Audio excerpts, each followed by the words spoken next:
Hi there. Welcome to the GridMate Learning channel. In this tutorial, we'll show you how to use the Config Wizard object access that enables you to manage the available action for that specific object.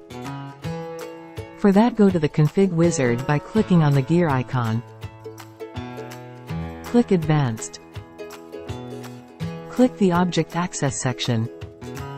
For inherited, it means that the configuration comes from the org level. By clicking Enable or Disable, you override the behavior.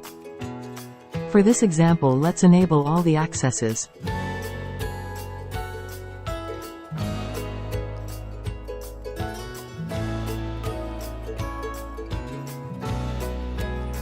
Click Save. Let's take a look at all the options that we enabled. First, the mass clone. And then a mass update.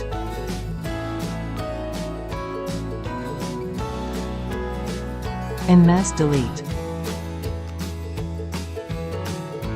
And then modal create. And then inline edit.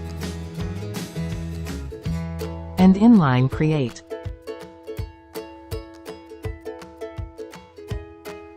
And the modal edit. That's it. Thank you for watching.